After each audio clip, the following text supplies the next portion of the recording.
Hola, un cordial saludo. Bienvenidos a nuestro programa institucional Mente, Cuerpo, una ventana a la salud mental. Quiero darle los agradecimientos a quienes nos han seguido a lo largo de toda esta serie de programas que nosotros hemos realizado y que siempre están encaminados a conversar sobre aspectos relacionados con la salud mental del individuo, de la familia y de la sociedad. Y siguiendo ese orden, en el día de hoy tenemos un programa muy interesante y con una invitada muy especial. Vamos a hablar acerca del papel que juega la familia de la persona adicta, cómo desde la familia se puede apoyar a estas personas que sin duda alguna están sufriendo mucho, porque la adicción conlleva consigo un gran monto de sufrimiento. Y para conversar con ustedes, una invitada, como dije inicialmente, muy especial, Natalie Bravo. Ella es trabajadora social, tiene muchísima experiencia de estar trabajando con las familias adictas, hace parte de la planta de la corporación. Natalie, bienvenida.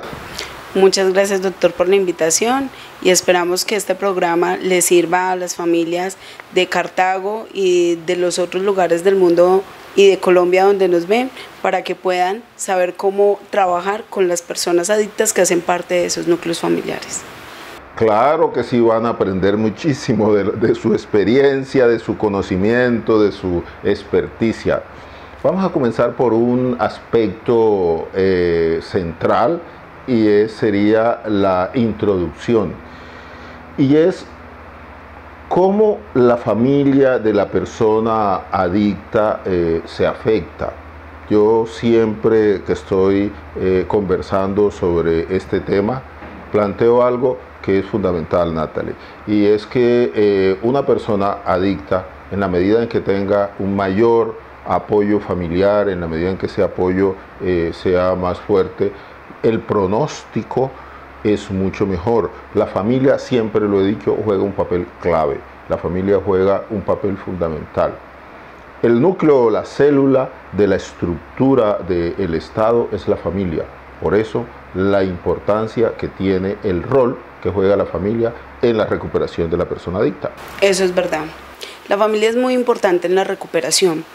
Es vital que la familia de la persona que tiene adicción participe activamente del proceso terapéutico, teniendo en cuenta que si bien es importante el apoyo que le puede dar para la recuperación, también se genera al interior de las familias algo conocido como codependencia, ¿sí? Es decir, que el enfermo no es solamente la persona que tiene adicción, sino que al interior de las familias se estructuran relaciones que en ocasiones, sin quererlo, generan que la persona mantenga la conducta adictiva o la aumente, ¿sí? Entonces, en este sentido, no importa si la familia es nuclear, es decir, mamá y papá con hijos, o si es monoparental con jefatura femenina o masculina, es decir, mamá o papá con hijos, o extensa, abuelas, tíos vinculados al núcleo familiar, se afectan de la misma manera con la adicción y también son vitales en el proceso de recuperación. Yo le he escuchado muchas veces, Natalie, porque le he aprendido, le confieso acá, le he aprendido mucho de que la familia funciona de una manera sistémica, o sea, es como un sistema. Y si hay un miembro de la familia que está afectado, en este caso estamos hablando, por supuesto, de la enfermedad adictiva, eso repercute en todo el medio familiar, o sea, en toda la estructura de la familia. Entonces, la familia requiere tener mucho conocimiento, mucho apoyo, mucho acompañamiento para que haga las cosas de la manera correcta, que la haga de manera adecuada. Pero sin duda alguna hay una gran afectación en todo el entorno familiar. Sí, eso es verdad. Dentro del sistema familiar se habla de que la adicción se va manteniendo como un síntoma, ¿sí? Ese síntoma se mantiene ¿por qué? Porque la estructura, es decir, normas, límites, sumado pues a la dinámica, es decir, las relaciones que se establecen no son adecuadas y hacen que la conducta adictiva se mantenga en el tiempo y también que aumente. Esto por el proceso de homeostasis o de equilibrio hace que la familia pueda funcionar de esta manera por mucho tiempo, pero es muy importante que la persona que tiene la adicción entre al proceso, pero también que la familia encuentre qué de su estructura y qué de su dinámica no está funcionando bien. ¿Qué se ha observado? Que cuando la persona entra al proceso, las mamás suben de peso, eso es lo primero, duermen mejor, ¿sí? Si bien cuando la persona está en la vida adictiva, pues la mayor parte del tiempo lo invierte en gestionar la sustancia, es la mamá, es el papá, son los hermanos, los abuelos los que están en casa pensando qué pasó con este muchacho o con esta señorita, dónde está, pasan por la angustia de que de pronto los pueden matar o los pueden agredir por la misma adicción. Entonces hemos encontrado un porcentaje alto, por ejemplo, de las mamás que están en este momento en proceso, que tienen diabetes, que sufren de depresión, ¿sí? Y que eso se generó posterior a la conducta adictiva del hijo o del familiar. Es que no hay duda que la familia se afecta, por supuesto. Una mamá que tenga a su hijo en esa situación de adicción, y entre más profundo sea ese nivel de adicción, pues por supuesto que es mucho mayor el sufrimiento. Nosotros cotidianamente nos toca ver casos muy difíciles, muy dolorosos, del adicto, por ejemplo, que roba al interior de la casa. Muchas veces la madre o el padre nos preguntan a nosotros, ¿qué hacemos?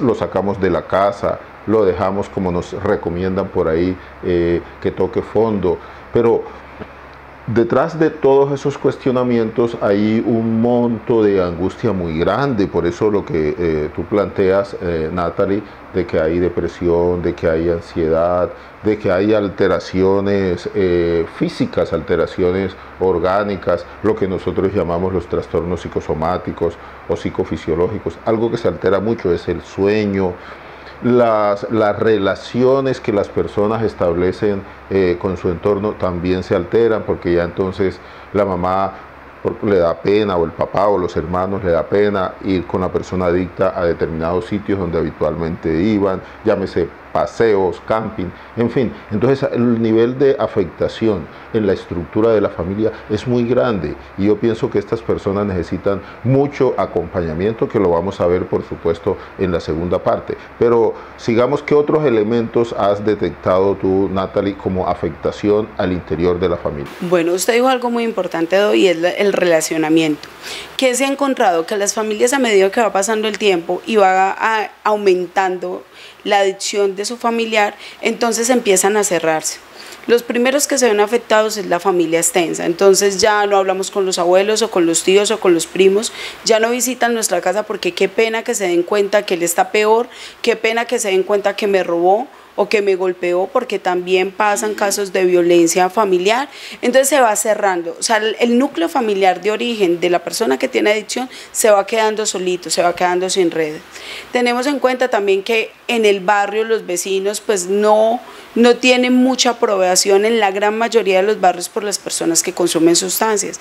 Entonces estas mamás, porque en la gran mayoría, es un número más o menos, diría yo que un 80% son las cuidadoras o mamás. Natalie, pero yo pienso que hay un aspecto que es muy importante lo que estás diciendo, que hay un aspecto muy importante para tocar, y es lo que tiene que ver con la comunidad donde viven estas familias. Hay mucho desconocimiento, porque muchas personas dicen, a mí me lo dicen muy frecuentemente, no, es que la persona es adicta por falta de voluntad, porque no pone de su parte, y entonces invisibilizan un hecho que es fundamental y que nosotros siempre en estos programas le decimos pues como un mensaje fundamental a quienes nos siguen. Y es que la adicción es una enfermedad, o sea, uno no puede plantearle al adicto simplemente es ponga de su parte, colabore, teniendo en cuenta que están enfermos, ¿cierto? Entonces yo pienso que uno de los aspectos fundamentales, que el adicto es muy discriminado, el adicto es muy violentado por la comunidad, porque uno como ser humano, en la medida en que no se le toma en cuenta, en la medida en que se considera pues que uno es una persona que no merece confianza, por supuesto que eso provoca un golpe muy severo en la autoestima de la persona adicta. además de todos los atropellos de los que son víctimas en la calle. En algún momento un paciente reconocía que estaba durmiendo en calle por su misma adicción, no quería ir a la casa y alguien le hizo chichi en la cara. Y que él en ese momento se sintió muy mal, pero no solo eso, o sea, lo que pasa es que desde la sociedad tenemos como una estructura de pensamiento funcionalista, lo que funciona hace parte de la sociedad, lo que no entonces es el que debemos estigmatizar, el que no sirve, el que está enfermo. Lo mismo pasa con las personas que tienen enfermedades mentales, es la misma situación, pero no reconocemos en el caso de la adicción, que es lo que usted dice, doctor, es una enfermedad, pensamos que la persona tiene la opción de decir no voy a consumir. Sí hay algo de fuerza de voluntad, pero de ahí que este tratamiento que nosotros ofrecemos en psico sea tan completo. Tenemos la parte de medicación, tenemos la parte de psicología, la parte de trabajo social, o sea, es algo, psiquiatría, la nutricionista, la terapeuta ocupacional, enfermería, todos hacemos parte de este proceso. ¿Por qué en otras instituciones de pronto ellos desertan? Pues ¿cómo va a hacer yo un proceso para dejar de consumir sustancias cuando tengo, por ejemplo, un síndrome de abstinencia y no me están dando medicamentos para eso? ¿Cómo me concentro yo en las actividades del día a día? Entonces sí, nosotros digamos que de pronto nos contradecimos cuando en la comunidad se señala al adicto, pero permitimos que en los parques consuman, ¿sí? Exactamente. Hay un aspecto, hablabas algo con respecto, y yo también lo toqué tangencialmente, que de parte del proceso de la recuperación, la voluntad juega un papel fundamental. Y precisamente sobre eso voy a tener un conversatorio en el día de mañana. Nos pueden seguir a través de estas mismas líneas y voy a hablar precisamente acerca de la voluntad. ¿Cuál es la función que cumple dentro del proceso de recuperación de la persona adicta? Pero hay muchos temas con respecto a esto y yo espero que ustedes continúen porque vamos a hacer un corte. Ya volvemos.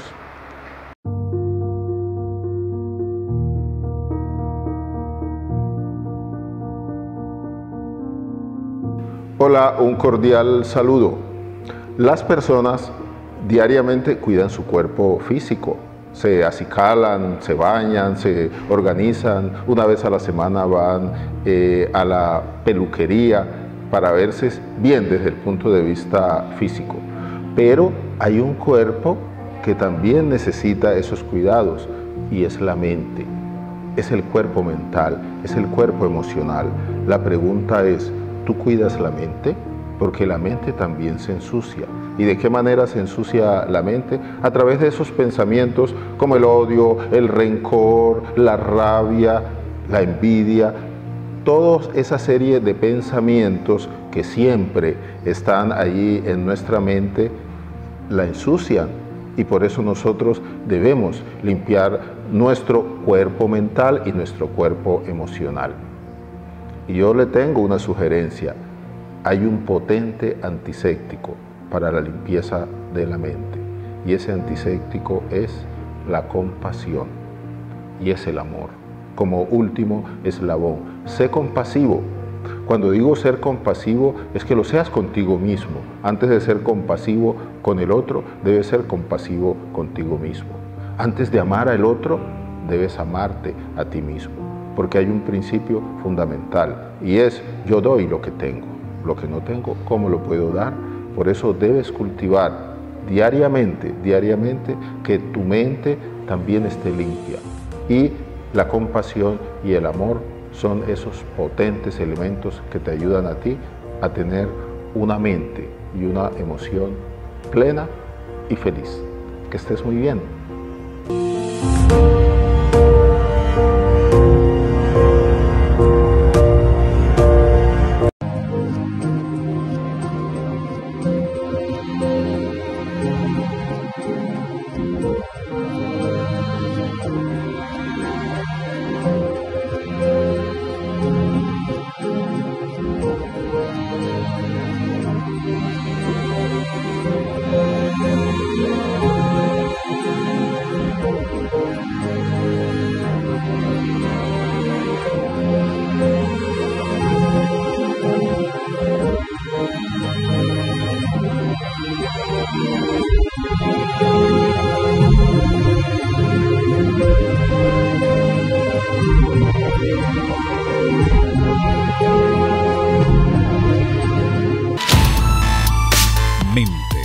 Cuerpo, una ventana a la salud mental.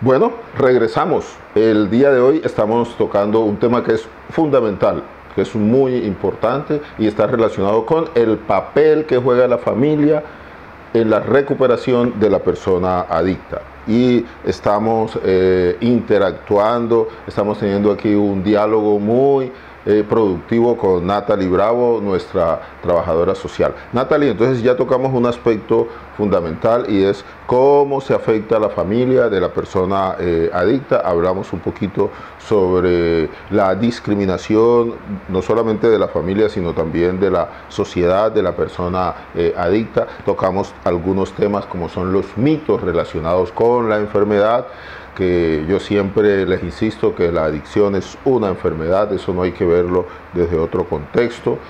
Y ahora vamos a tocar un tema que es interesante, Natalie, y tiene que ver con unos consejos que nosotros les vamos a dar a las personas que nos están escuchando. Entonces te propongo el siguiente tema: ¿cómo se debe comunicar una familia con la persona adicta?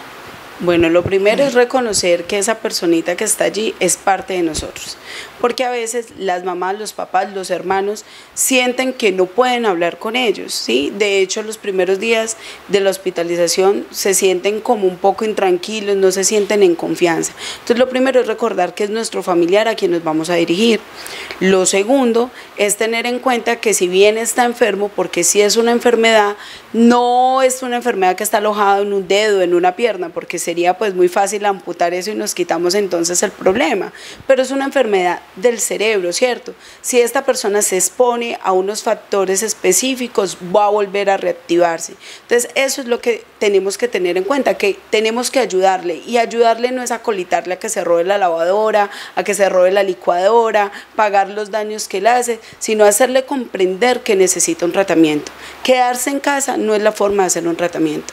Él necesita personas que lo ayuden, profesionales que lo ayuden, y un espacio en donde reactivar todas esas habilidades, esos valores que les dieron en casa. Entonces, de esos dos aspectos que has mencionado, Natalie, y tiene que ver con entender que la persona adicta es parte de nuestra familia, es parte de nuestro cariño, es parte de nuestro amor, de nuestro afecto, y lo otro, colaborarle, ayudarle. Esos dos aspectos tienen que ver con algo que es fundamental, y es la educación. Por eso nosotros acá al interior de la corporación, es liderado por supuesto por trabajo social, hacemos de manera permanente, mientras la persona está o en internación o está en centro día o en hospital día, en fin, siempre hacemos nosotros una serie de actividades que están encaminadas a que las personas, en este caso las familias, tengan una clara conciencia acerca de el desarrollo de la adicción. No es solamente visto como una enfermedad, sino los diferentes tipos de sustancias que tienen unas características. Entonces, esos dos aspectos que has mencionado, ahora mencionas otros por supuesto, tienen mucho que ver con la información. Y nosotros acá como SICO, como corporación, estamos listos para ayudar. De hecho, hemos publicado folletos, hemos publicado artículos en los cuales se dan este tipo de recomendaciones. Es verdad, eso tiene que ver mucho con la parte de la información. Muchas de las familias conocen de manera somera los efectos, pero no conocen ni siquiera las sustancias, ¿sí? Nosotros acá hacemos talleres cada 8 días con las familias, un poco reactivando esa parte del relacionamiento, ¿cierto? Pero también educando a las familias frente a la enfermedad, frente a las consecuencias de las sustancias, y también frente a cómo actuar en los momentos que se puedan generar reincidencias, pero también en el acompañamiento en el proceso. ¿Qué hemos notado? Que hay muchas mamás que están agotadas, pero cuando el muchacho toma la decisión de ingresar al proceso, son las mamás que no vienen al taller, son las mamás que dejan de venir a la visita o vienen a las 4 de la tarde ya, lo último que me queda en el día entonces es ir a verlo, y no entendemos que no es dejar al niño en el jardín a que me lo cuide la profe y ya cuando me lo vaya a entregar pues yo voy por él, sino que este es un proceso de los dos, ¿sí? También tenemos las mamás, nos pasó hace poco, y las compañeras sentimentales, que el muchacho le dijo tráigame marihuana, y la señora de manera fraudulenta le ingresó la marihuana. Ahí no solamente se afecta al muchacho, Igual el problema va a ser para la señora cuando salga, porque nosotros trabajamos aquí con quienes deseen hacer su proceso, sino también para un grupo. Porque obviamente si le ponemos la marihuana o cualquier sustancia enfrente, pues ellos de una u otra manera van a ver los que toman la decisión de no hacerlo, pero pueden haber los que toman la decisión de hacerlo. Ese es un aspecto clave, ese es un aspecto muy, muy importante y tenemos que reafirmarlo porque yo estoy completamente seguro que nos están viendo familiares de personas adictas, mamá, papá o esposas, en fin, familiares muy cercanos. Nosotros trabajamos con un concepto que es fundamental y es la honestidad. Tratar de que el muchacho cuando está en su proceso de cambio, de transformación de vida, sea honesto, partiendo con nosotros como terapeutas, partiendo de un principio, de que si nosotros damos permiso, que eso se da por supuesto dentro del proceso, y la persona sale y consume, por decir algo, algo de licor o consume cualquier otro tipo de sustancias psicoactivas, muchos entonces tratan de esconder, y la familia también trata de esconder eso. Cuando nosotros le decimos, es que si usted nos los dice de una manera honesta, ¿qué va a pasar? No pasa nada. Precisamente nosotros tenemos que saber como terapeutas, porque si usted no los oculta, no nos está engañando a nosotros, está engañando a usted mismo. Entonces es importante también que la familia tenga eso muy claro, que nos tiene que ver a nosotros como alguien que estamos ayudando, un aliado, exactamente. Eso es la idea. Ido, o sea, hay una historia, un dicho, un refrán, que es, pues lo he escuchado hace mucho tiempo, y es cuando, por ejemplo, van a cobrarle a la casa a una mamá y le dice al niño, vaya, diga que no estoy. Yo, ¿cómo le voy a decir a mi hijo? No diga mentiras, eso es malo, eso es pecado, y darle las pelas por decir mentiras. Pero con el ejemplo le estoy diciendo, vaya, diga que no estoy. Es lo mismo, lo ingreso a un proceso para que sea honesto, ¿sí? Pero cuando sale a los permisos, por ejemplo, de una cita odontológica, le doy dinero, le permito consumir café, le permito consumir cigarrillo, permito que salga solo, pero entonces allá no puedo decir, porque es que allá lo sancionan, o sea, no se están dando cuenta que estamos hacia el mismo lado y que cuando ese muchacho salga, porque posiblemente se retire antes de tiempo, le va a decir a la mamá, mamá, es que deme plata. ¿Con qué cara le voy a decir yo al muchacho no, si durante todo el proceso estuve acolitándole cosas y estuve haciendo, digamos, actos que iban en contra de su sobriedad y en contra de ese proceso de transformación de vida? Antes le estaba dando un retroceso. Esa parte es fundamental. La familia debe confiar en nosotros y el trabajo que estamos haciendo nosotros como terapeutas no puede ser un trabajo aislado. Porque en el caso de que la persona esté en su fase de tratamiento en internación, que habitualmente es un año, pero dependiendo de las características puede ser un poquito menos o puede ser algo más, nosotros los tenemos acá en ese momento y le garantizamos a la familia y a la persona que no va a consumir sustancias, por supuesto, mientras está acá.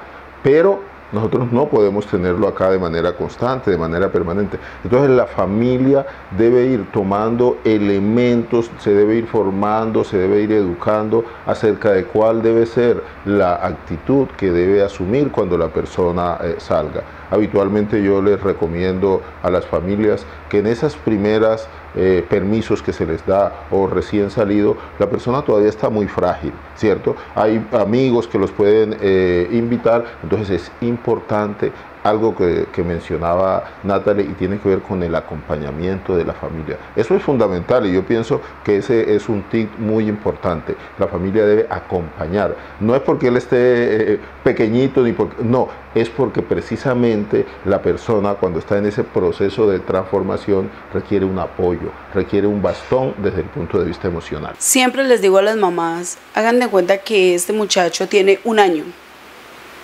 A un niño de un año yo lo voy a dejar que camine solo, no, tengo que estar ahí atrásito. Él está dando sus pasos, pero yo voy atrás mirando que no vaya a correr ningún peligro, es lo mismo. Lo otro es tener en cuenta, mamás, que en el momento que ellos estén con la adicción activa no hay trabajo, no hay estudio que puedan aprovechar, porque a veces empezamos, es que hay una oferta de trabajo, es que ingrese a estudiar, es que es más importante esto. No, es más importante la vida. ¿Cuántos quisiéramos tomarnos un año sabático para conocernos a nosotros mismos, para tratar de salir de situaciones que nos afectan? Y algo muy importante también, familias, las parejas. ¿Será que puedo acolitar o permitir que mi hijo se consiga a otra persona que tiene adicción? Dos cieguitos pueden andar sin correr riesgos. Eso es algo que debemos tener muy en cuenta. O sea, son como huevitos. Toca tener en cuenta todo lo que está a su alrededor porque se pueden quebrar, ¿sí?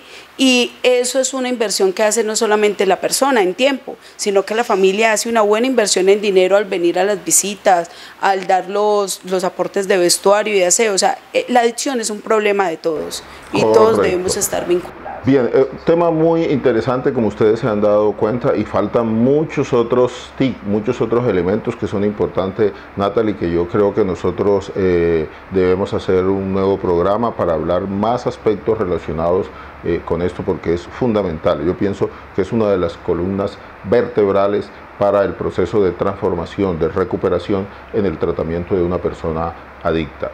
Una pausa y ya volvemos.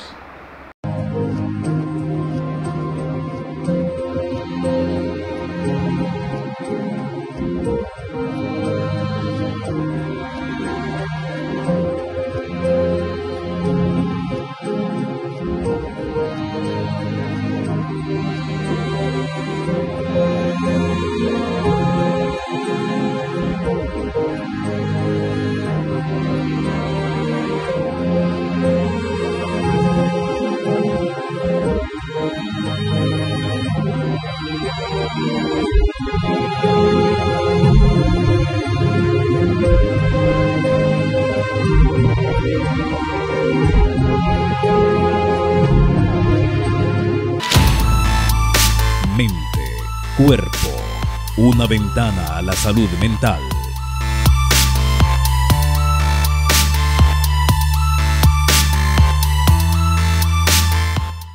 Bien, hemos llegado al final de nuestro programa. Como ya les dije al finalizar el set anterior, vamos a programar un nuevo programa para hablar sobre la importancia que tiene la familia en la recuperación de una persona adicta. Natalie, muchísimas gracias por acompañarnos y por esos consejos tan sabios.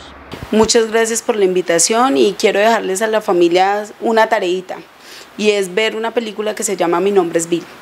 A través de esa película ustedes van a poder conocer un poco más acerca de la adicción y del proceso de cambio, el tránsito por los estadios de cambio. Muy bien, de nuevo les reitero los agradecimientos a quienes nos siguen de manera permanente a través de estas temporadas que nosotros hemos tenido en nuestro programa institucional Mente Cuerpo, una ventana a la salud mental, a quienes nos siguen a través del Facebook Live, a través de nuestra dirección Uriel Escobar Barrios 16 y Psico Salud y Transformación. Muchas gracias, que estés muy bien. Mente, cuerpo, una ventana a la salud mental.